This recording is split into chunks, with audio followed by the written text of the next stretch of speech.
Brian, thank you for joining me today. How are you doing, man?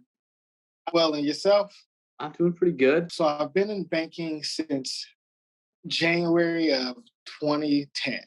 I started off my career with Wells Fargo, working in subprime lending, and the position title was a credit manager.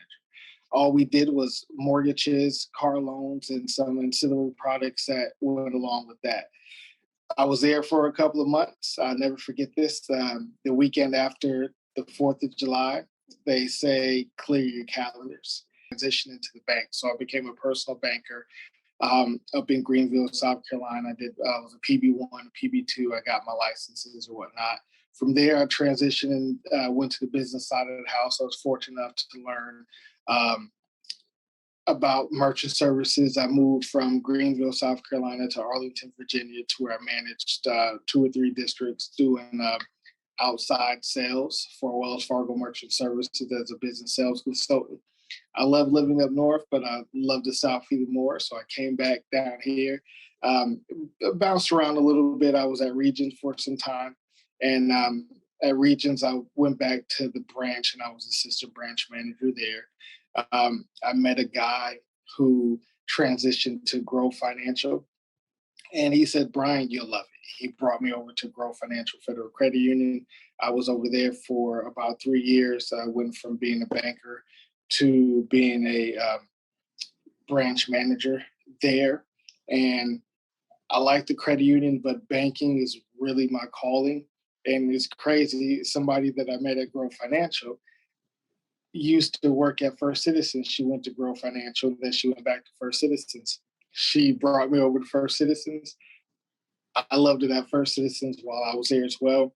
That's where I really learned business banking, small business banking, being able to work with more than just people on the consumer side and get my feet, get my hands wet, a little bit dirty, dealing with our small business customers in the local community or whatnot.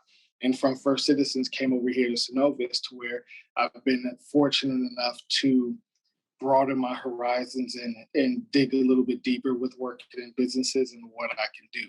And so my title here at Synovus is a retail market manager, and I specify in helping our small business segment when it comes to small business lending, deposit products or whatnot. And then we also have a whole host of other things we can do for small businesses in regards to treasury management services.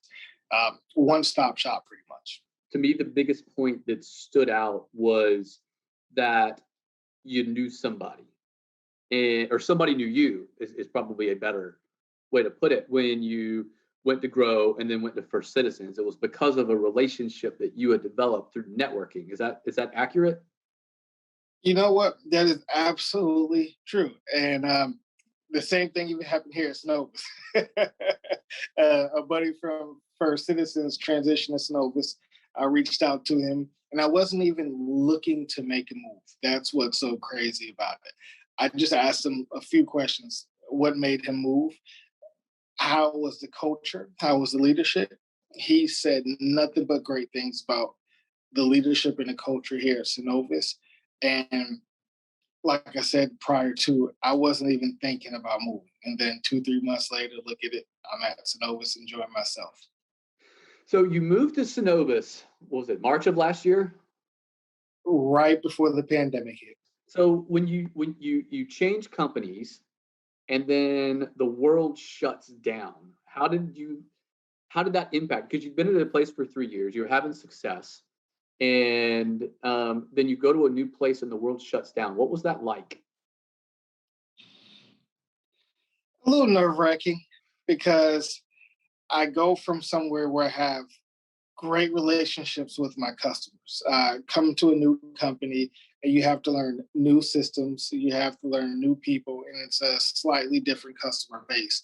Fortunately, I'm maybe 2 blocks away, so I've been able to work with some of the same people. In banking, you know, it's really important who your banker is, and as you hit on relationships. So I've built those relationships over time. So I've been able to, some people follow me here, and so that's been great. Outside of that, just not being able to meet the people that bank here. We shut down our lobby for a period of time, so it's no walking traffic. I'm just handling things from the phones. It's not the same as if you're in person, smiling, just being able to have open conversation and just greeting people in the lobby as well. And in regards to going out and building business in the community, I couldn't get out there, couldn't knock on doors, couldn't talk to the business owners at their places of business because everybody was shut down. What was the hardest part about the shutdown for you? Was it the lack of it, the face-to-face interaction?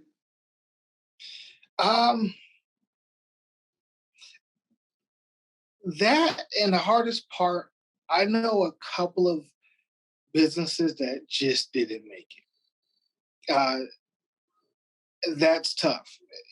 You hear all these stories, but when you know the small business owners and they've been in business for 10, 20, 30 years, they become a staple of that community. And when you think you're out of the pandemic, and once you come out on the other end and you realize that not all of the businesses are here. I have some customers who own businesses and they were fortunate enough to where they dipped into their own retirement savings and vehicles just to continue to pay some of their employees. So for me, seeing that firsthand was probably the toughest thing because it's like, wow, not everybody is okay. Yeah. Now, some thrive. You're that's going to thrive. But just to see those ones, especially some of the people that I've built great relationships with, have to go the extra mile just to continue to take care of the people. That was the toughest part for me. I didn't even think about that. And in hearing you say that, though, as a relatively new business owner myself, is like a kind of a gut punch to know just how many businesses did in fact lose during the pandemic. Now, so going back to your career, did you always want to get in banking? Banking just happened to happen. When I finished college, I went to HBC. I went to Claflin University in Orangeburg, South Carolina. And so when I finished, I probably put 200-300 applications out there. My mom worked at Wells Fargo at the time, so I was just flooding every business I could think about for an opportunity to work. And what's crazy is I had 2 phone calls, both from Wells Fargo Financial, one from a guy here in Columbia, where I was living at the time, and then another from a guy in Greenville. The Columbia guy did not take me on, but the guy in Greenville did, and that just opened everything up, and I've learned so much. It's just from everybody that I've worked with. And so I would say always make sure you have strong relationships with people, and then make sure you stay in good graces with people, never burn any bridges. And then you never know where that'll help you. Even for me, progressing with Wells Fargo, one of the managers out at the Greenville market, he moved over to the merchant services. And then later on, he was my plug to get into Wells Fargo merchant services for me to advance and learn that side of the house over there. So all of my moves have pretty much been based off of relationships. And, I think the old stat is 75% of jobs are filled through referrals. And the last 10 minutes, however long it's been that we've been talking, is a testament to that. And I always tell my clients, it's not about who you know, it's about who knows you. What advice would you have for somebody who wanted to get into banking? If they're coming out of Claflin in 2021, what would you tell them in order to get into banking? I would tell them that you have to be able to communicate. Banking it's a sales game. So as a banker, your role is to generate revenue. And so in order to generate revenue, you have to be able to communicate. And communication is twofold. It's listening and being able to talk as well. So you have to be able to listen to whomever you're communicating with, to understand what their wants and needs are, to deliver to them what products and services that you have. And then on top of that, it's being able to just be a people's person. And so when you're being a people's person, you have to be able to just relate to everybody, and you have to be able to relate to whomever you're working with at their level. And that requires being able to build a relationship with just about any and everybody. You could be working with somebody that is just your everyday person, or you could be working with somebody that has a net worth of $2, $3, $4 million, or that runs a business that does $3 million in revenue a year. So just being able to relate to people, build relationships, and being able to communicate, and then being able to deliver as well. Are there any kind of networking groups that you're a part of to go out and find new customers? So currently, no.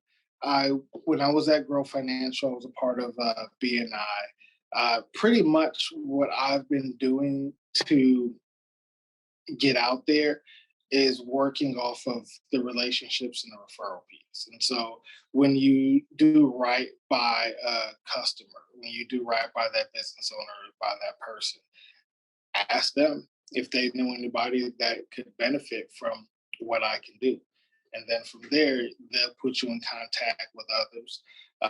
And you just continue to have conversations, continue to build those relationships. And then at some point, I'm working to that point to where people will say, you know what, I've heard such great things about you. I just want to come work with you. So, Yep. You could describe your work style, if there was a song to describe your work style, what would it be?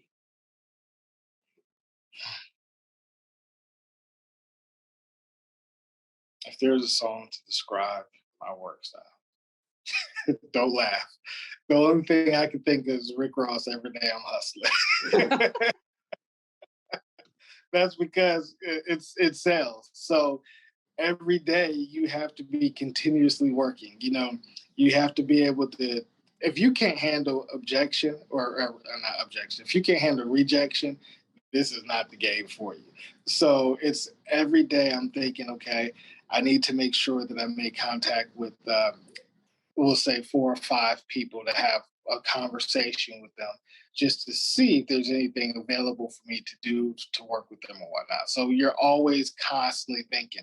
When I'm at home at night, my wife and I were watching Outer Banks last night, and we're in season 2 to where they were dealing with like the gold nugget, and then completely random, I'm thinking in my head, okay, I just got an email with some docs.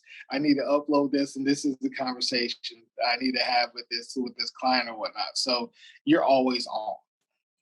She's like, well, can you just put it aside? Unfortunately, I haven't figured out how to turn that switch off. It's a delicate balance. Always on. I went to a second anniversary of cigar or Blythewood Cigars on Friday last week. And we met some people. I met a realtor and then a lady that's opening up a massage parlor.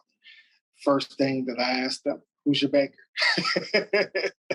Asked them for their business cards, got their contact information, reached out to one of them. And then 2 or 3 days later, we've been going back with email communication and the phone conversation. One of them is bringing their relationships over to me. So it's like every day I'm hustling because every day you're on all the time. When I talk to somebody and I see that there's opportunity for me, I ask them, who's your banker? They can't answer. That's where I insert myself. You can't tell me who your banker is, then I'm your banker. So from here on, we're going to build this relationship.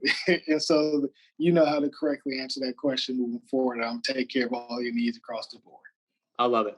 Well, Brian, I appreciate you joining me today. This has been a fantastic conversation, and I look forward to chatting with you again here soon. Sounds good. Appreciate it, Franklin. Thanks, man.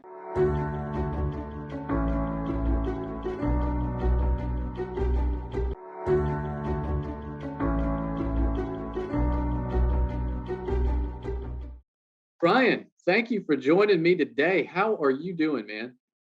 Well, and yourself? I'm doing pretty good.